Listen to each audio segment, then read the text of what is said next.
Okay, I'm going to go ahead and call us to order because I think we've got the room till 3:30. Clearly, the subcommittee has pressing business elsewhere. So I thank everybody for coming out. This is a new responsibility for me. Come on up, Senator Tate. We're glad to see you. We got packets of information for you up here. We're going to learn as we go. This is a new process for me, and I think that we on the Senate Budget Office side have not done this particular exercise for at least a number of years, according to everybody we've talked to. So when I ask you bad questions, they are not for any other reason than I'm asking bad questions. Don't want anybody to get upset or worried about how we go through the process. I do not like using that podium because then everybody's turned sideways.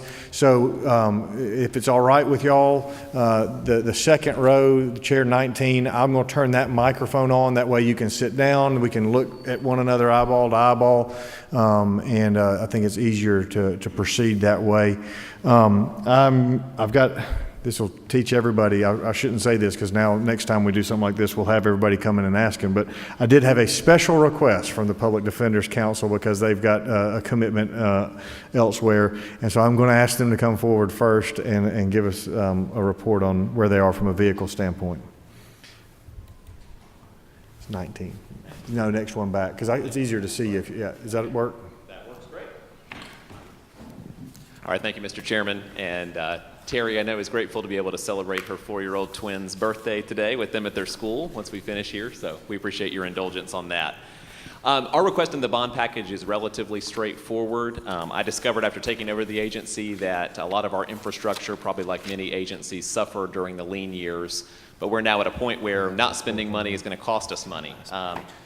As someone coming from the private sector, I know a lot of people think of state cars as a perk, but what I've discovered is when we're spending $700,000 a year on mileage and travel within the agency, we can actually look to some significant cost savings if we're able to add some state cars to what we have right now. Obviously, we have clients in rural circuits and rural jails that we have to go visit. We have to conduct investigations, often in geographically dispersed areas. So travel is a part of what we do, and we need to be able to have vehicles for that purpose. Right now, we have 23 vehicles statewide that are used for our folks. That's for our 600 lawyers and investigators for over 100,000 clients. So from a scale, that's quite large.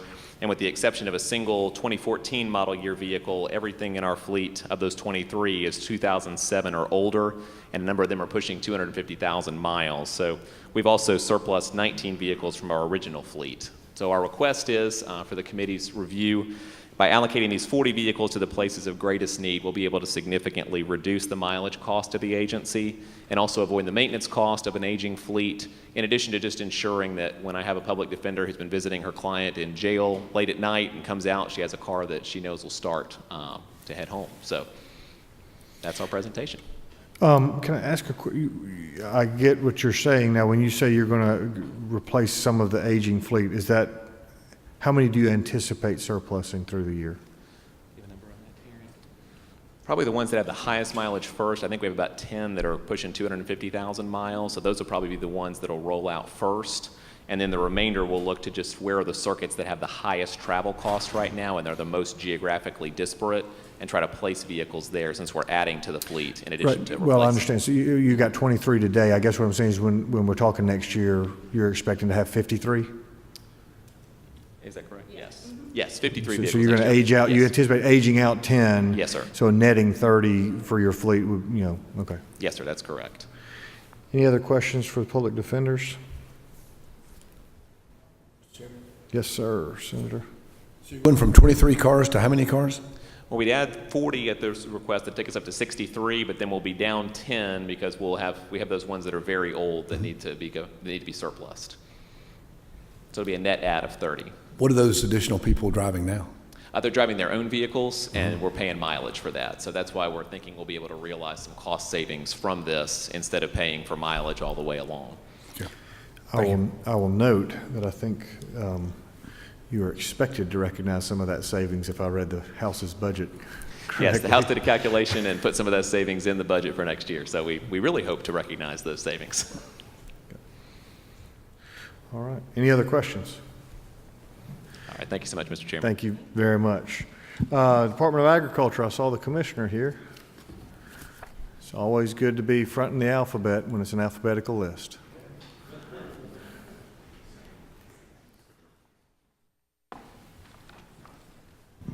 Good afternoon, Mr. Chairman, members of the committee. Pleasure to be with you today, and we look forward to working with you on this particular request. Our, as you know, we have a number of inspectors all across the state, and we probably not doing much different than some of the other agencies as far as the age of our fleet. I'll call your attention to a summary sheet that we've submitted to you. 22% or 53 of our fleet have exceeded the 175,000 DOAS limit. You can see there easily that 33 of our vehicles are over 200,000 as well.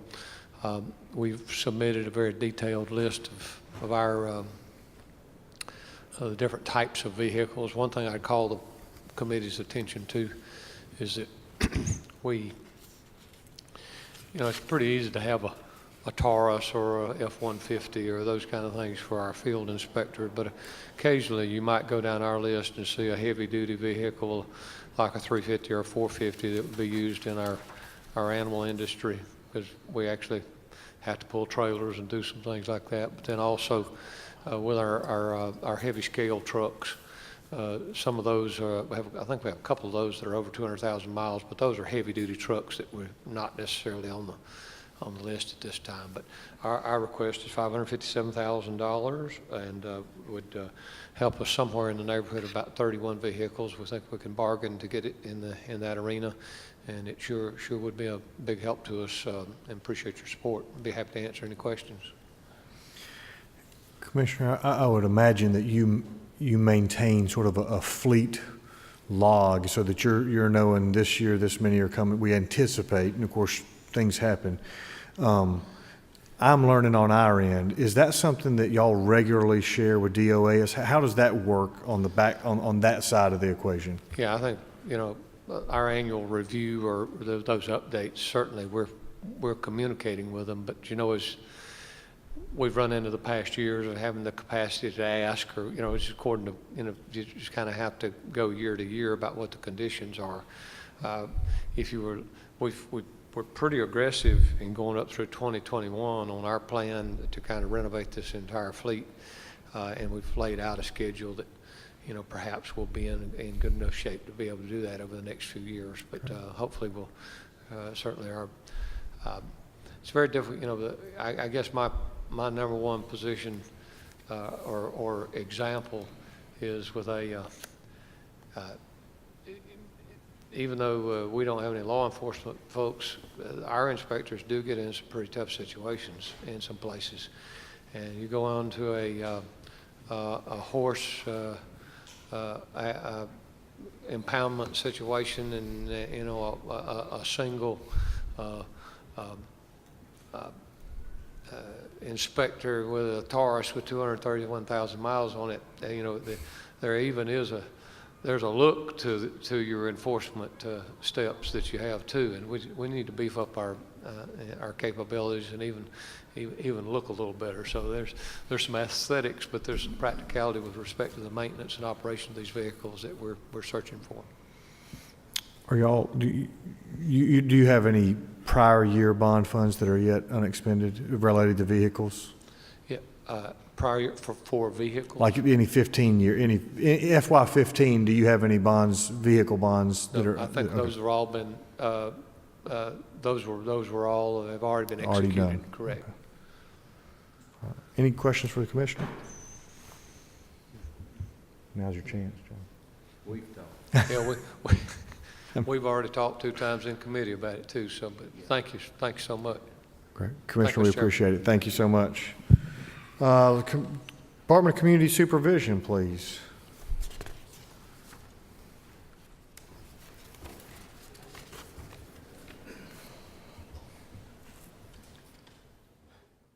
Good afternoon, Mr. Chair, members of the committee. I'm Michael Nell with Department of Community Supervision. The current request for our agency is a total of 98 vehicles, 51 to serve as replacements, and 47 to serve as additions to our fleet. Department of Community Supervision has approximately 1,500 sworn staff. They're out in the field making home visits as well as places of employment for offenders. As you may suspect, out of the state of Georgia, various topography that we navigate, all types of weather. And in essence, these vehicles are the office for the officers. In fact, what we're looking at is eventually our fleet being where we can have one vehicle shared between two officers and utilize. At our replacement, the average mileage is right at 166,000 miles when we turn them in. These vehicles are caged and equipped for a little bit more of a durable use.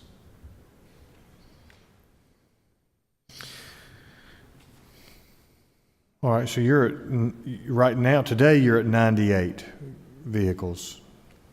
So, no, you're requesting 98 vehicles. You're at 638. That's correct. And, All right. and this would bring us up to 685. Okay, 6. I got that.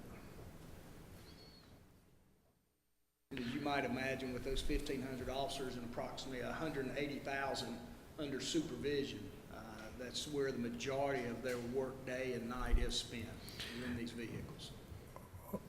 How are the vehicles, I mean, are multiple officers using the vehicles now? I mean, they're just rolling through? That's correct. Usually it can be a couple of things. If it's a very, very high crime area where there needs to be two officers going to make that visit, that will be the case. Most of the time, it's going to be one officer, and they work it amongst their schedules. Some will use it on the weekend, some will use it late at night. It just depends on what their contact with the offender, what their requirements are. But usually we leave it up to those two officers to work out their schedule to be able to meet their contacts. Okay.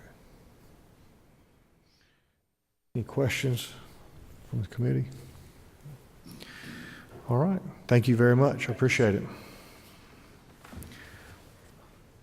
Department of Corrections.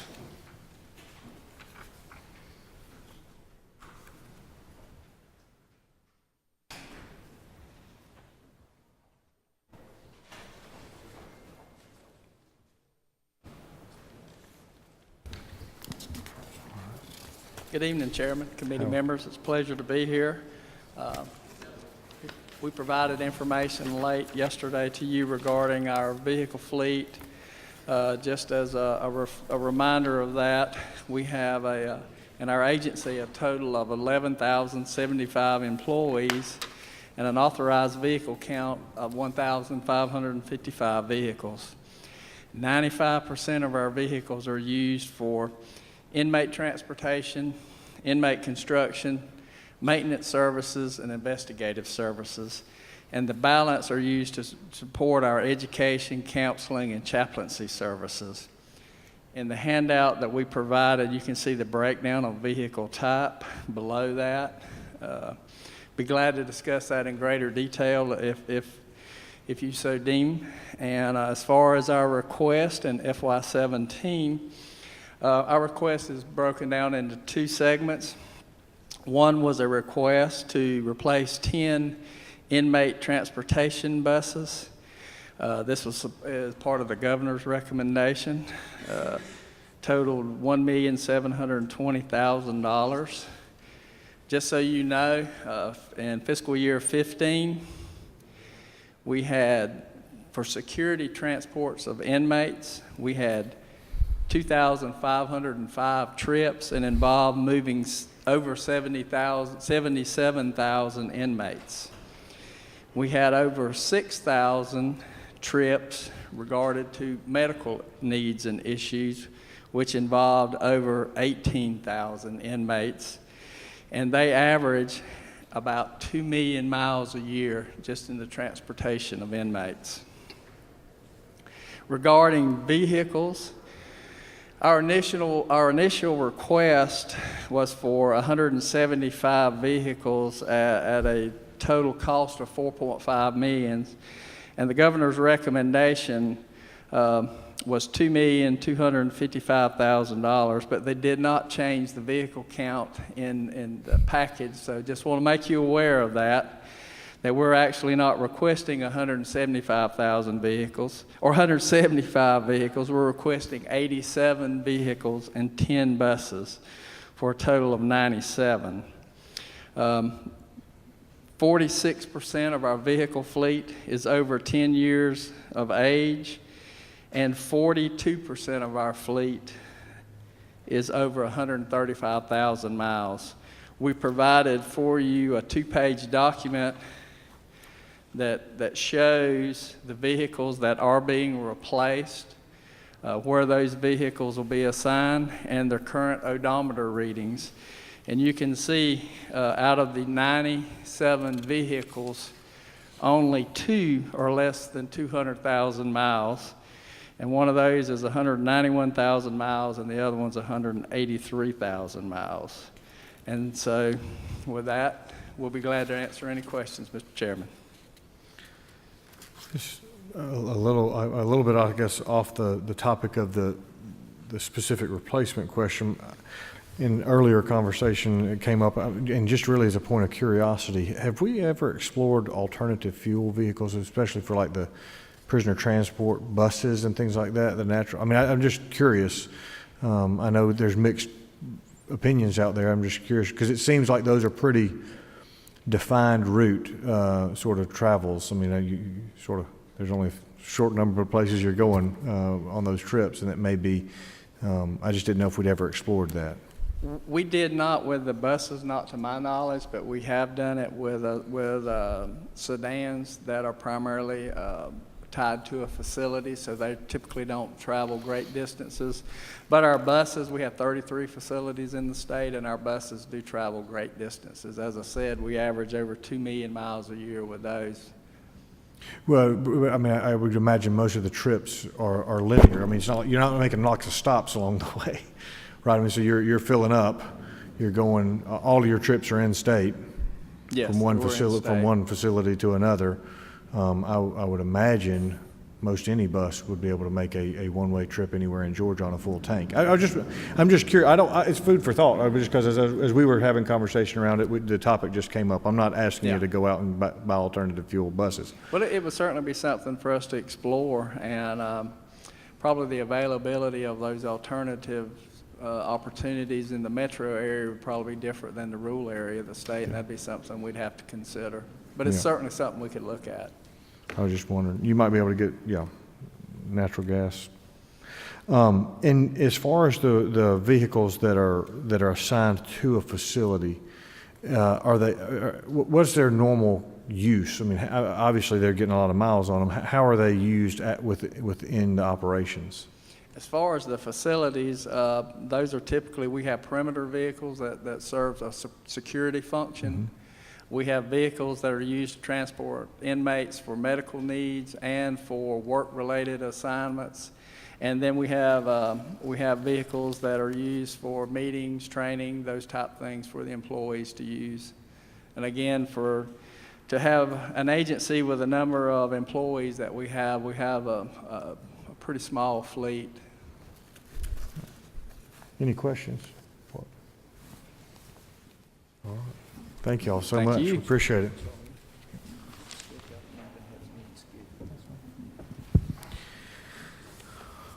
All right. Georgia Bureau of Investigation.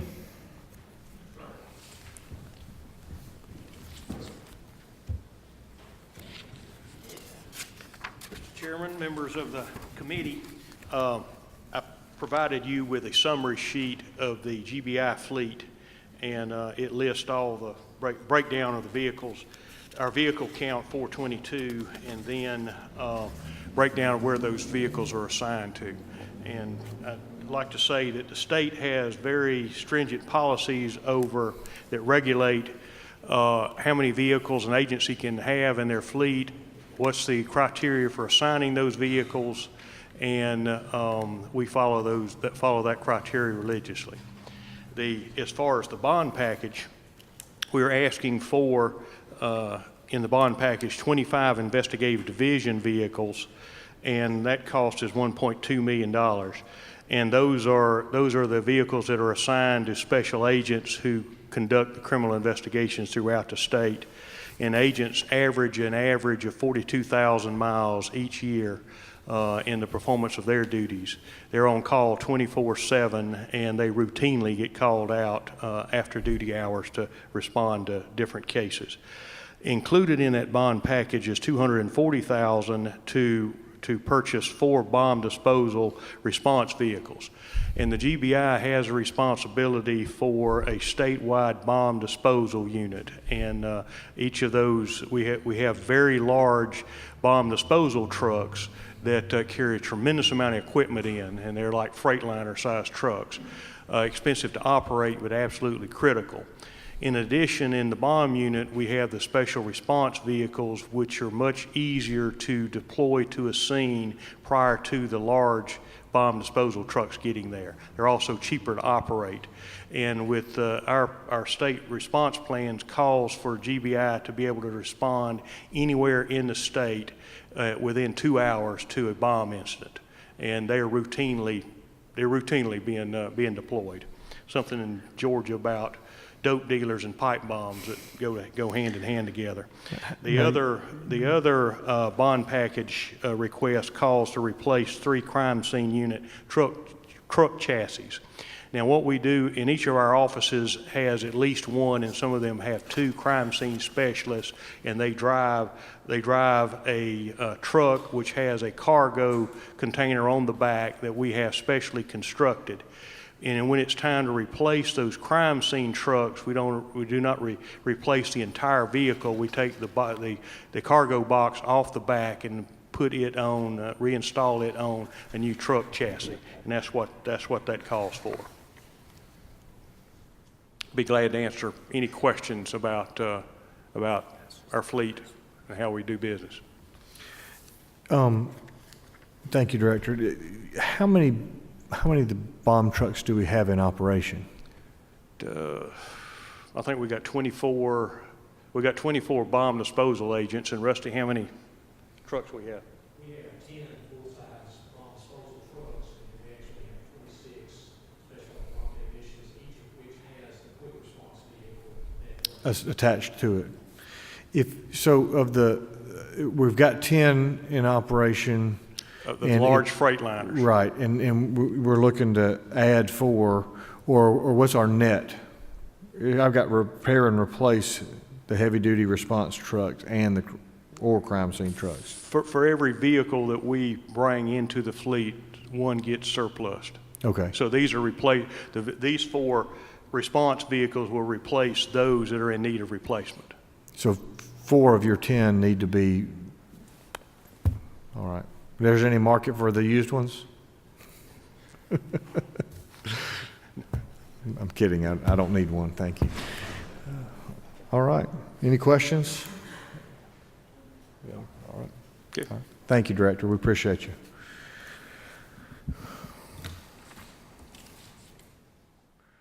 Juvenile justice.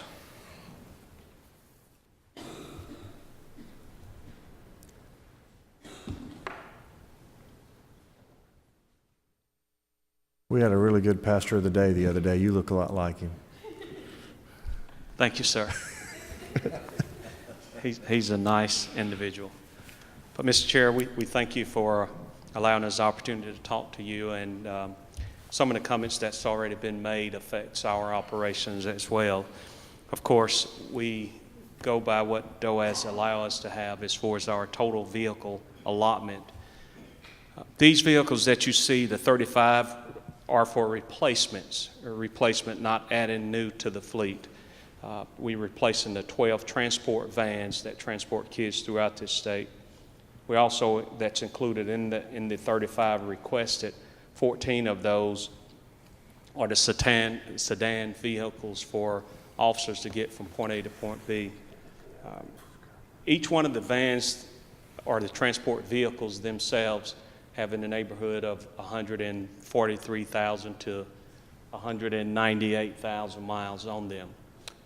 And we request that you give us favorable recognition in that. And if you have any questions, Mr. Chair, I'd be more than happy to entertain them. Other questions?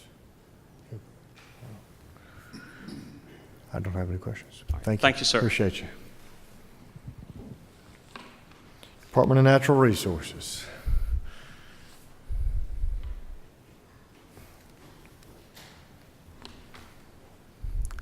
Thank you, Mr. Chairman, for having us here today. For the Department of Natural Resources, we currently have a vehicle fleet of 1,241 vehicles. That's spread across 6 different divisions within our agency. Wildlife Resources, Coastal Resources, our Parks Division, Law Enforcement Division, Historic Preservation, and Environmental Protection. 350 of those 1,241 currently meet what we use as criteria for replacement, 7 years old and 135,000 miles.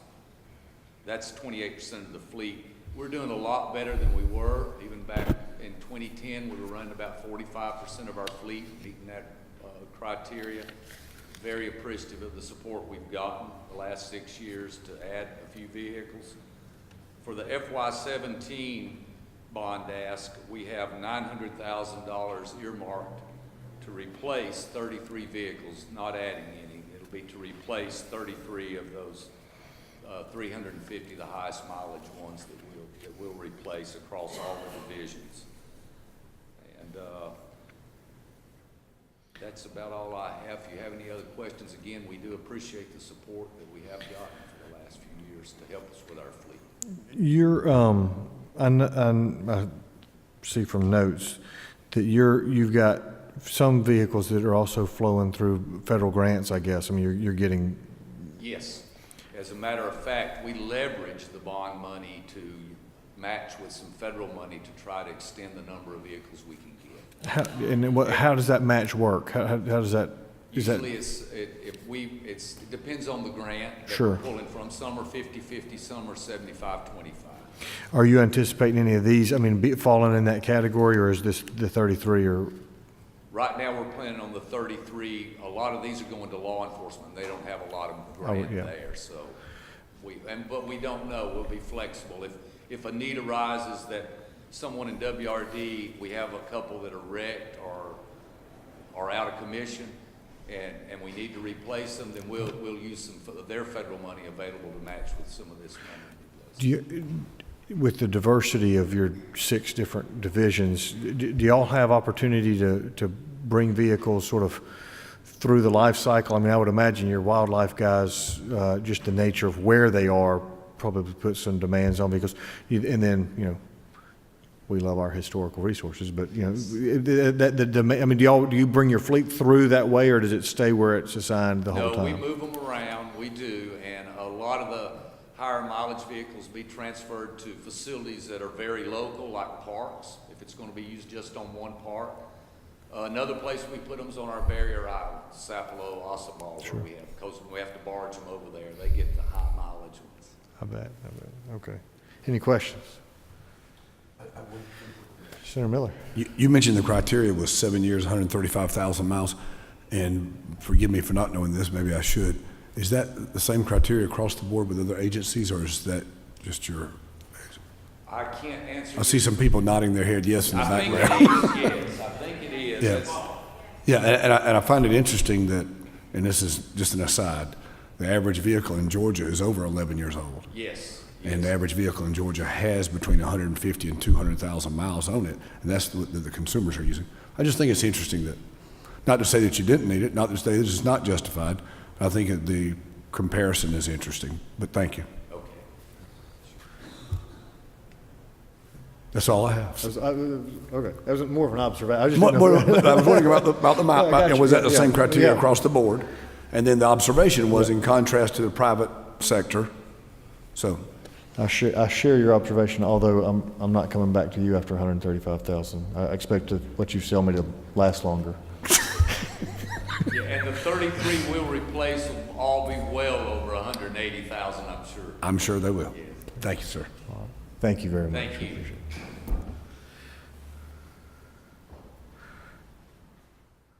Public safety. Hardest working cars in Georgia. Oh, let me pass this out, Colonel. Y'all Or-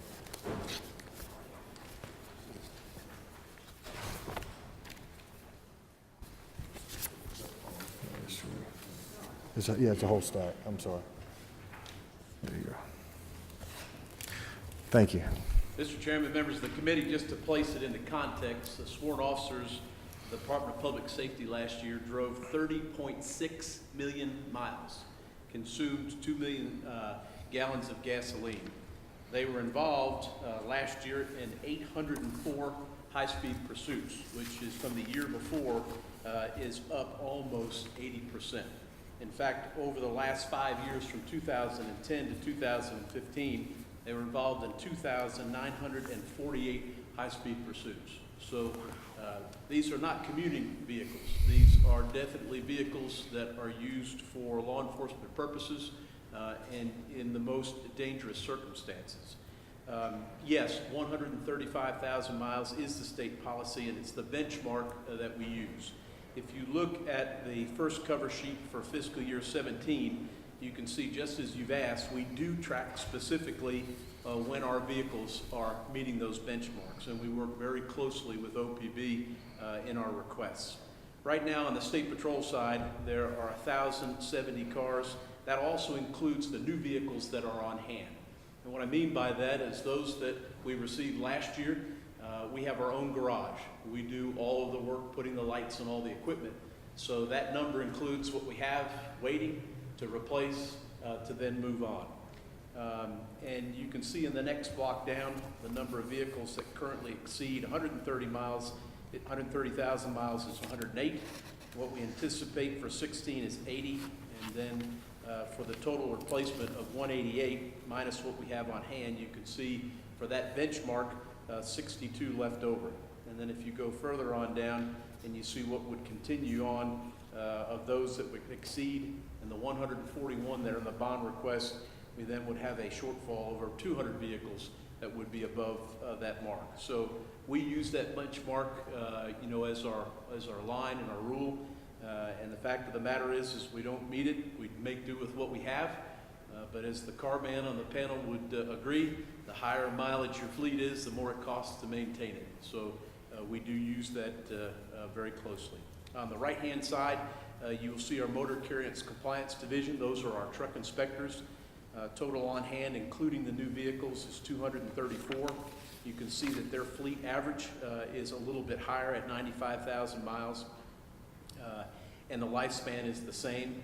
What we try to do with that 5-year bonding is to make sure that everything that is in the vehicle, warranty-wise, whether it's the camera system or the radio system, coincides with that 5 years. So everything ages out when the bond ages out. You can see the breakdown of those that exceed 130, those that will, the total that need to be replaced, and the 30 that is on there, you'll see the Georgia Port Authority MOU notation that's there. Those were vehicles that were purchased with an agreement with the Georgia Port Authority to concentrate our efforts in putting officers down in and around the ports. Those were not state bonded vehicles. And you can see what the shortfall will be in the same fashion, 76, and the total that's needed. So the existing recommendation that's in the governor's budget for 141 vehicles, we would like you to support that. In the last document that you have, you can see the breakdown of the shortfalls over the year of what we've requested versus what we've received. And I use that term shortfall only according to that benchmark of 135,000 miles.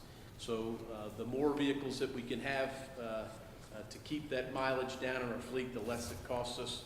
And with that, I'd be happy to answer any questions. Thank you, Colonel. I appreciate it very much.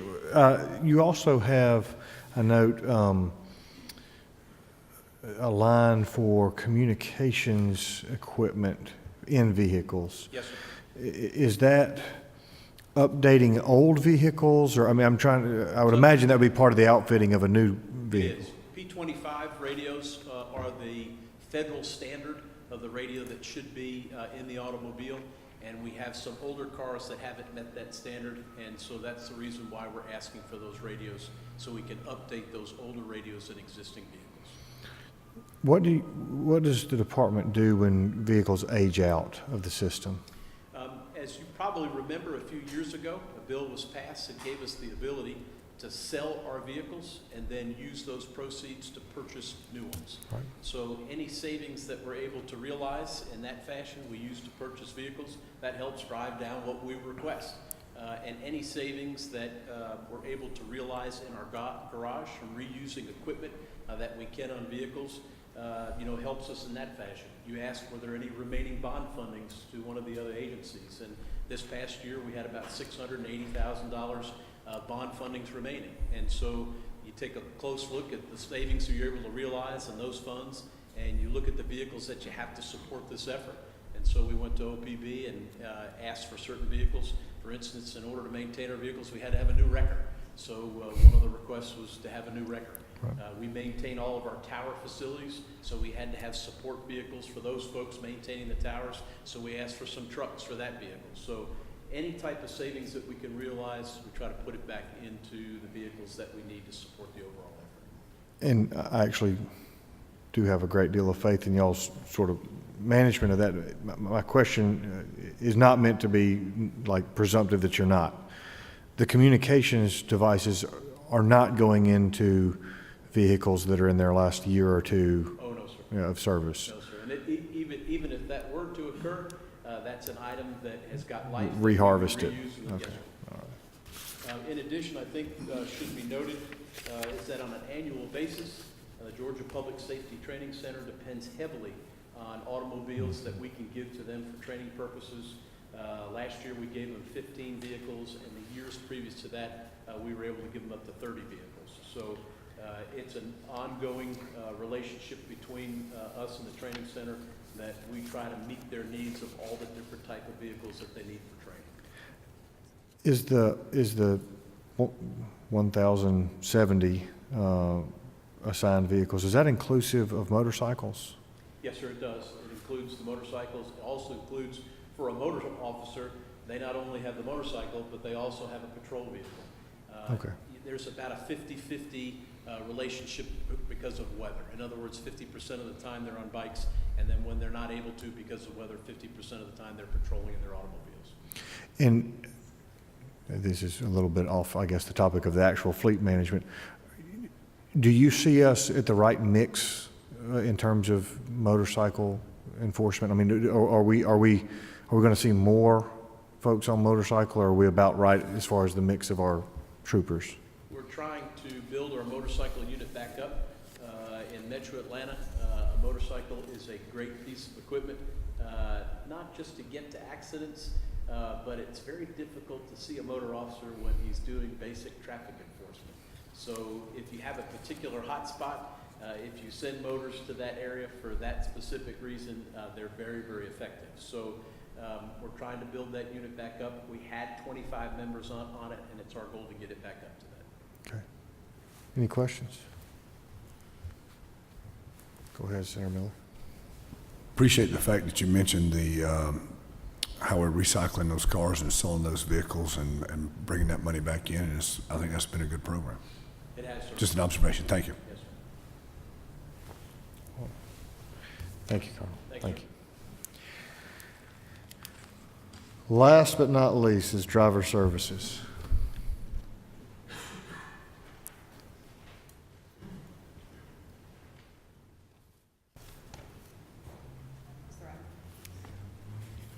Good afternoon, Mr. Chairman, members of the committee. My name is Michelle Jordan. I'm the budget director for Driver Services. Commissioner Michael, unfortunately, has left us for the private sector, so he can't be here today, and our deputy commissioner had a prior engagement. So please go easy on me. You're fine. I'll just quickly run through our feet, talk about our request for the 2017 bond. We currently have 133 vehicles in our fleet. They're assigned to various functions. We have 18 post-certified officers that investigate driver's license fraud, and each of those has a vehicle. We have a vehicle assigned to each of our customer service centers throughout the state, and we have 66 of those. We have 11 vehicles assigned to our district managers or directors that basically each district manager is assigned for between 4 and 11 centers throughout the state, and of course they have to travel between those to properly supervise them. We have about 13 field auditor positions that conduct field audits of CDL schools, driver training schools, CDL instructors across the state, and of course, they're in their vehicles a lot. We have about 4 facility maintenance type vehicles, and basically our facilities folks respond to maintenance issues at all 66 centers across the state. And then we have a small pool of vehicles that is shared by 257 physicians at headquarters. And they also serve as backup vehicles in case one of those other vehicles is out of service for another reason. The status of our current fleet, 4 of the 133 vehicles are out of service right now due to mechanical issues. I think we have 3 with transmission failures and 1 with an ignition switch problem. 17 of the remaining vehicles exceed 140,000 miles, and 9 of those 17 have between 170 and 210,000 miles on them. 52% of the vehicles in the fleet have 10 or more years of service on them. And then we actually have 4 vehicles that are 2002 models and another 8 that were manufactured in 2003. The request for 2017 includes $210,000 to replace 10 vehicles. Of course, the first 4 that we purchase will be for the 4 that are out of service and that can't be repaired. We're about to open up a center in Paulding County over in Dallas, and because of the planning amount that we received for bond funding, we did not request a vehicle to be appropriated, state funding to be appropriated for that purpose. So the 5th vehicle, if it's approved, will go there. And then the remaining 5 probably will replace those vehicles with the highest mileage. Right. Okay. Any questions? I think she ran right through. That's right. Got to go. Thank you very much. All right. Unless somebody else had any car purchases to talk about, that's all that were on my list. Those that came, we appreciate it. Appreciate your time with us, and it's helpful to us to report back to the full committee from hearing from y'all. So I appreciate everybody coming and being responsive. If we have follow-up questions, obviously we know how to get a hold of you, and Mr. Zoll does a great job of that for us. So thank you very much. Appreciate it. We're adjourned.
How come it didn't It turn didn't turn on whenever I tried it.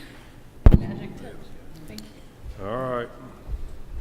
I think we're gonna see if we can help out the secretary's budget since he knows something about these microphones. May make him a technology guy instead of a secretary. The show's all yours. Excellent. I know it's been a year since we last spoke, so I'll just give you a quick update on kind of what we've been doing. Again, Department of Banking and Finance. We regulate 159 state-chartered banks in the state of Georgia with $280 billion in total assets. Just by comparison, the Office of the Comptroller of the Currency has about 40 charters in Georgia with about $8 billion in total assets, so we completely dominate the banking space. In terms of credit unions, we have 53 that we regulate with about $16 billion in total assets as compared to the NCUA that has 78 charters, but only about $3.5 billion in total assets. So we don't have quite the numbers they do, but we have far more assets under supervision. When you look at our department in terms of assets under supervision, we're the 4th largest banking department in the country, which looks pretty good compared to being only the 8th largest state by population. And just to give it a little extra context, our friends at the Federal Reserve, who are down on 10th Street, they regulate banks in 6 states, and they have input on monetary policy. Their portfolio of banks is about 44. So we do a lot more of that than they do. We also regulate 12,000 plus mortgage loan originators, mortgage brokers, and money service businesses such as money transmitters and check cashers and things of that nature. We have just really 2 major topics in our budget for 2017 that I wanted to really stress. In our world, regulating banks means really a lot of examining banks. There's no college degree in bank examining, so there's a lot on the job training and developing folks through classes. It takes us about 3 years to train a financial examiner and about 5 years to get them into the senior financial examiner position. And what that means is that they're trained to handle the entire examination. And at that point, they are also training the newer folks. They are also the pipeline for our management positions. And so I highlight those 2 positions because that's the pivotal point for our department. When you look at the budget item 60.5, you'll see $288,000 that's dedicated towards the retention of those folks. Just to kind of take you back a couple of budgets, in 2015, we were at a real crisis point with our examiners. Our turnover was around 30%, and like I say, that is key to our survival and business continuity. We were trying to raise the salaries of just those 2 classes of examiners, and y'all were kind enough to approve a $184,000 addition. That allowed us to move those salaries to a higher bracket. Since then, turnover went from 30% down to 22%, and because we had so much turnover just from retirees, our 34-year service folks and our 30-year service folks were starting to overlap. We were able to absorb more of the promotions in 2016 just from the funds created through that turnover. But as we've been successful in retaining these folks, and we've kind of run out of that retirement scenario because, as a personal example, I've been with the department 19 years, and much of my senior staff has too. So we've lost the 30-year folks, and we're starting to get stabilized. The barbell's kind of breaking off there. So our turnover in the examiner class is down to about 9%. We have kind of a goal of around 10 there. And so we don't have that turnover to help fund, so that's why we're asking for another $288,000 to help shore that up. We anticipate in fiscal year 17 about 16 folks being promoted into those positions and we'll need a little extra funding. That said, I think it'll stabilize after 17, so I don't expect to be here asking for this every single time, which I'm sure you would appreciate. I will say again, just, this is money well spent. We have a lot of time and energy and funds dedicated to these folks. And, with a little extra investment, we get a huge return on keeping them here. And this is for the boots that are on the ground or in the banks. It's not for my senior staff. It's for the folks that are that pivotal point of getting the job done. The additional 3% that the governor's office has proposed would be fantastic also. That would also help the folks that are above and below these positions to help retain those folks. The other big item for us is our IT project, and that's reflected in line items 59.6 and 59.7. We currently use a system called Paradox, which is, I'm not sure antiquated is quite the right word, but when you had the old WordPerfect suite, it came free with that product. So if it gets any older, I think the Smithsonian's going to call and want to enter it into the museum. But we had, in all seriousness, we had identified replacement of that database as a number one priority back in 2004 because of its age. And as we went into the recession, we didn't really have the ability to even pursue it. We did partner with the GTA, the Georgia Technology Authority, who came in and looked at what we had. They told us that our concerns were well-founded because our database is really at its end of life. It operates on a 32-bit system, which means that we're limited to Windows Server 2008. That extended support's about to end, so we're going to be into a real cybersecurity issue at that point. Also, the standard for everything else is 64-bit, so that one application is holding us back in every other way. Also, our database exports into a format of Excel that is so old that the new version of Excel can barely go back that far. So with one more Excel upgrade, we're probably going to lose access to being able to export our data altogether. And then the day-to-day problem is just that it's overloaded and problematic. So our folks spend a lot of time with manual workarounds trying to get that to work. We've identified an outsourced hosted solution. We visited other states that do work just like us and got some good stories on what we need to do to be best prepared and to make that a successful transition. The cost is largely absorbed in a bond issuance of $2.5 million. That'll be for the initial licensing fees, the conversion, the implementation cost, plus we'll have a project manager and validating and testing that goes on there. So the items that are in front of you today is 59.6, which is $212,000. That would be for ongoing costs for a business analyst, somebody who takes our processes and takes them from what we do into the IT world so that we can develop it properly, and then another position for desktop support. We have somebody that does security and desktop support, but with security becoming so critical, we need to really split those positions off to free her up. The last piece is 59.7, which is $23,000. As we move to a hosted solution, that will increase our demands on telecom and having that broadband ability, so we'll need a little more speed there. Really, those are the particular items that I wanted to highlight. Just in closing, I would mention that this increases our budget to $12.7 million overall, but it's still really well within the revenue that we generate as a department. Our income somewhere around $21 million or so, depending on real estate activity and such. So just remind the committee that even during the recession, we were producing about an $8 million surplus every year into the state treasury. So just to give it some context, we think these are pretty small requests, but they're extremely important to us in order to keep our business flowing smoothly. So thank you very much for your consideration, and we'll be happy to answer any questions. Thank you, thank you, Commissioner. Any questions for the Commissioner? Where's my button? You're on. I'm on. One thing, thank you very much, Commissioner. I think you came last year and you needed that additional funds for those auditors and examiners. Yes, ma'am. So what you're asking for now is the increase in fund personnel for the retention of those financial examiners. Are they already at the point where you said 19 years, 19 and a half? Are they already at the point where they'll be promoted? No, the folks that have been on about 18 or 19 years are really my senior staff, myself and my deputy commissioners.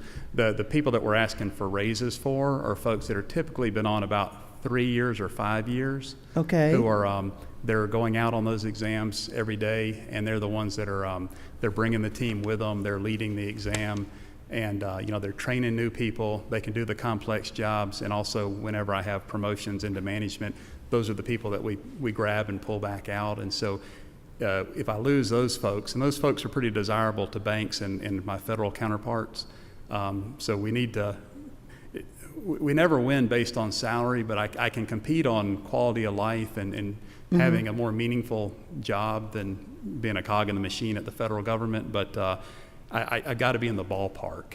And A lot of these folks still make about 50% more than my folks do, and they work probably about half as hard. But if I can get this salary in the ballpark, we can compete on the whole package. And what happens is when y'all were gracious enough to give us the funds a couple of years ago, you did so based on how many people we had in those positions on that day. Mm-hmm. And so as we've been successful in retaining people and promoting them into those positions and bringing them up to those salaries, we're running out of retirees to help fund it. And so we've been successful, but that creates a new problem. And so that success is why we need a little more funding to shore that up. And like I said, we'll get enough folks in those positions that I think we should be good for a little while. Okay, thank you. Thank you, Mr. Chair. Thank you, Commissioner.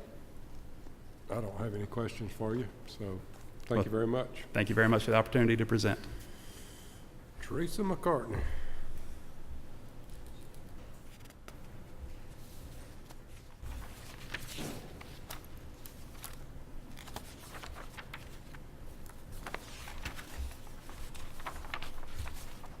Good afternoon. I actually only have a couple items in the governor's office budget, in the governor's office of planning and budget. And really it's just the statewide changes around the salary increases, teamworks, and the money that the House added around the 13th check for ERS retirees, and then the House pulled the money for the merit system assessment. Other than that, there were no other changes to our budget. The emergency fund, we're asking to stay at what's in the base at $11 million.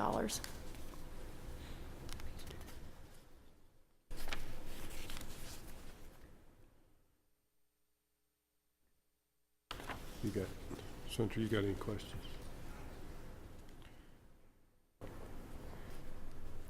I think I'm good. That was easy. Okay, thank you. And quick, thanks.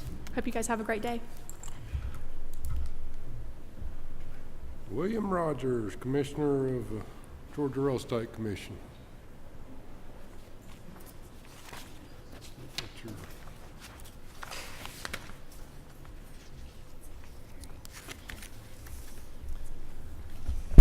Thank you, Mr. Chairman. I'm here on behalf of the Georgia Real Estate Commission. We regulate about 83,000 real estate licensees and about 4,400 appraisers. I answer to two boards, a real estate commission and an appraiser board, so I wear two hats. We have one budget, and it's for real estate and appraisers. We are satisfied with the proposed budget that was proposed by the governor, and it was decreased a little bit by the House. But it's an increase for us. We want to give a 3% increase to our employees, and that's built in. We have been working on an IT project for at least 5 years. We got about another 2 to go, and we use a portion of retained revenue for those IT projects. And that's money that we collect from licensees who are being disciplined. And you'll see that number in our budget numbers, but we've already contracted to spend most of it. You're under contract to spend most of your retained earnings? Is that what you Yes. said? Well, 200,000 of it right now, but we want to spend some more several years down the road. If you will, kind of get us the information on that about how much you've got in retained earnings and what your sort of average is on an annual basis, and what your projections are for I'll be glad to. Yeah, thank you. Have you got any questions, Senator? Okay. All right, thank you very much. Thank you. And now we get to our sound system operator, Secretary Kent.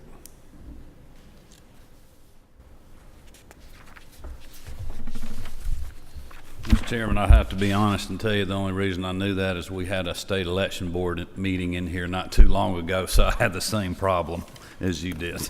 Well, the crazy part was I thought I had tried what you did, but Well, you had the normally I magic touch. have to get somebody else to come in here and help, so I was glad I could be of service, hopefully. Thank you for having us today. Just have some brief remarks and be glad to take any questions. You know, Mr. Chairman, you and I have discussed the FY16 budget, and I think we're on the same page in regards to that.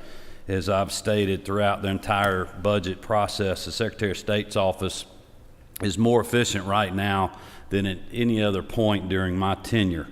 That is a direct result of several factors. First, it's the many actions that our office has taken over the years to become more efficient and look at all of our processes and measure things and just get better at what we are doing every day in our office. And second, it's a direct result of the additional positions that we were appropriated last year. I'm certainly grateful for to Governor Deal, OPB, and Teresa for their help in this, and certainly the you all support and the legislators' support. It's made a big difference for us in the office over the last few months. In regards to the 17 budget, I'm very grateful and happy with the governor's recommendations, which I know is what you all are working off of. We were committed, as I said in the joint hearings, not to ask for anything this year so we could actually measure and fully implement the money and positions that you all gave us last year. So we never intended to ask for anything this year. We wanted to simply implement what you gave us last year, measure that, and then come back to you and give you a report on where we are at the end of this fiscal year and moving into the next legislative session and see if we have any needs then. That being said, I did want to mention a letter that I provided to you, Mr. Chairman, and the members of the subcommittee, as well as to Chairman Jack Hill, about the impacts of the FY17 budget that just passed the House. I just wanted you all to be aware. I know you're not working necessarily off of their document, but I did want you to be aware of the concerns that I have and the risks that are associated with some of the cuts that we received in the House. And I don't necessarily think it's prudent for me to go over that letter. It's pretty lengthy and in-depth about my thoughts on the issue, but I'm glad to answer any questions that you may have about that if you've had a time to look at that yet.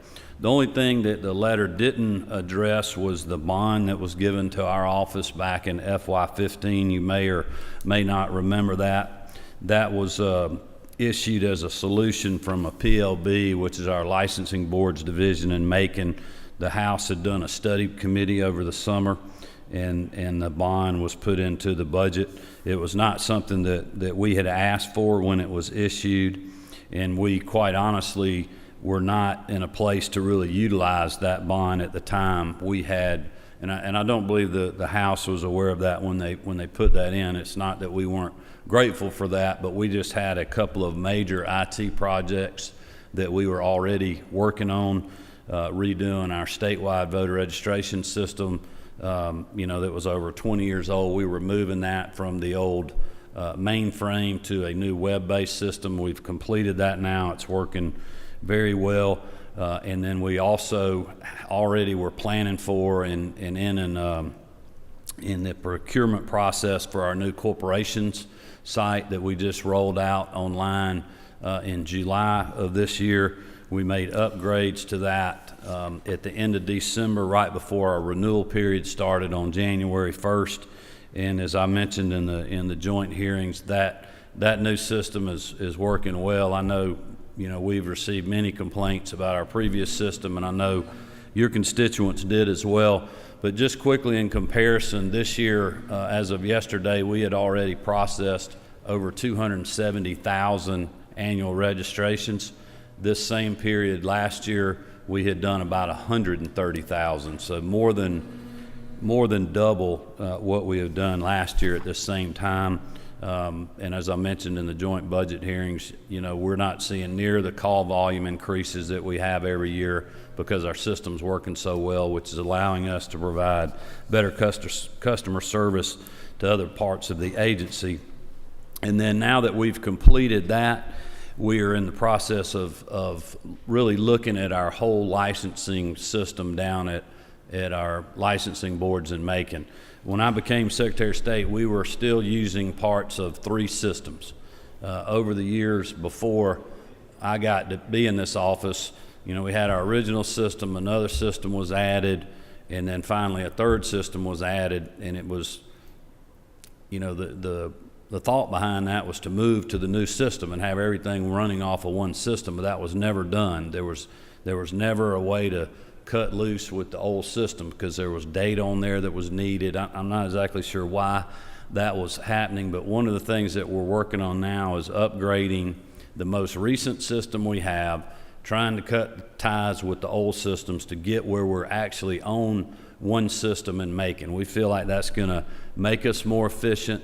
It's going to be a lot better for our boards and for our work product down there, but it's also going to give us the ability to then finally judge, you know, is this one system something that we can continue to live with and do updates to over the years and be a good system for our licensees, or is it something that we're going to want to move off of one day and research what else is out there?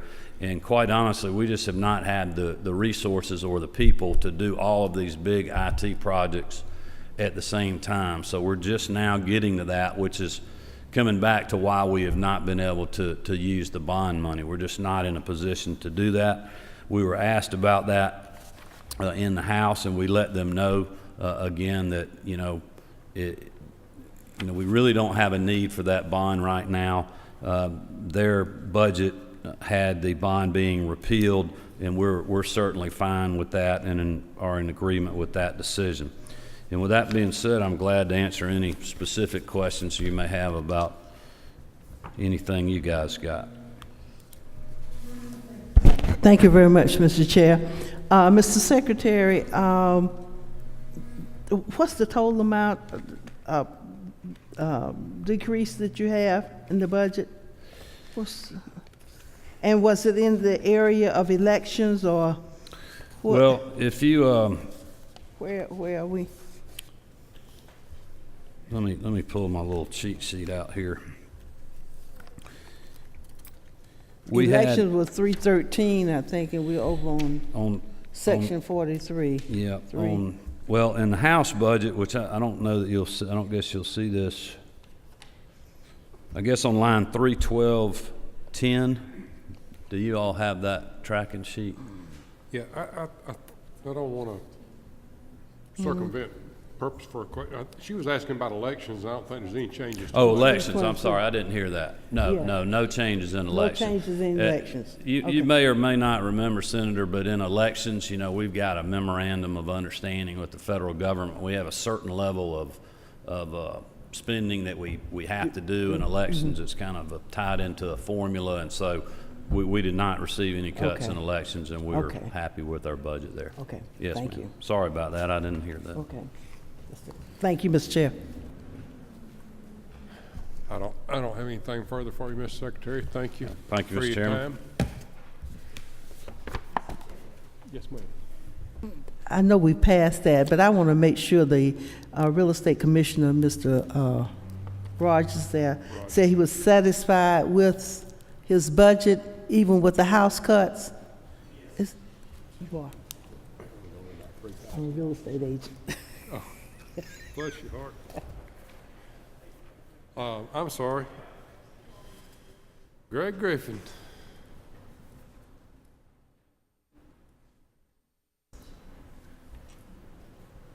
I'm sorry. Yeah, I need to go too. We're not going to meet for just a minute, but you can go or stay, whatever you want to do.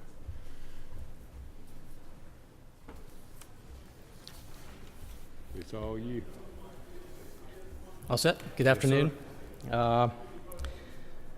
Good afternoon, members of the, Mr. Chairman, members of the committee.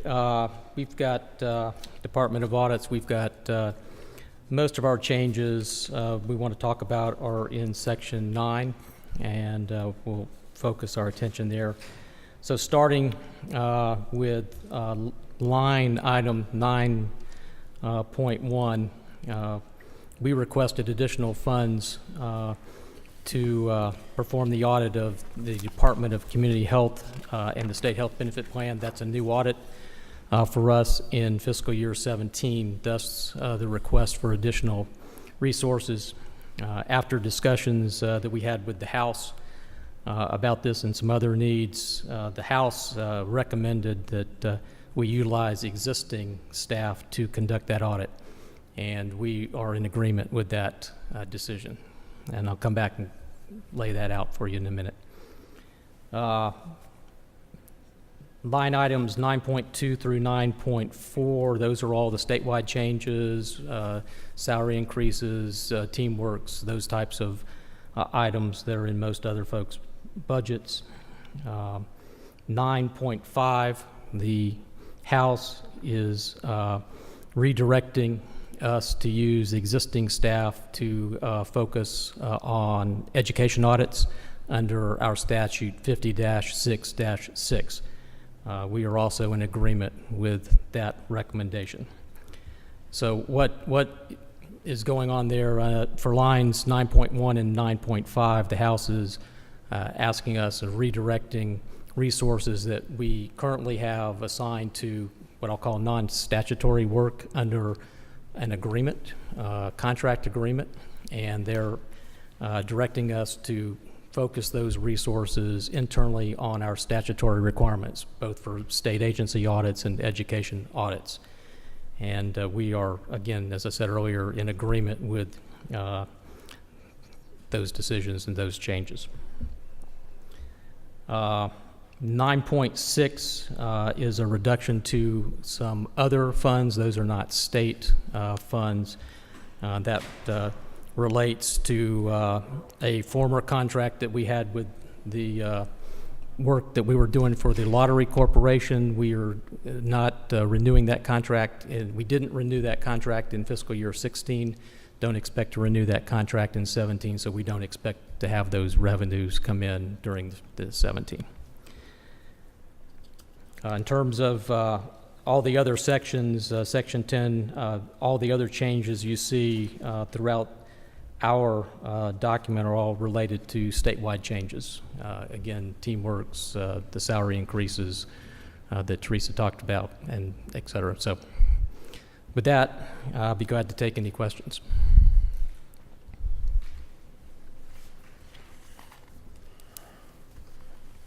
I don't believe we got any questions. After hearing it about 3 times, it's about to sink in with me, and Senator Davenport's just smarter than me. So. Very good. Thank you. Thank you very much. We will be adjourned.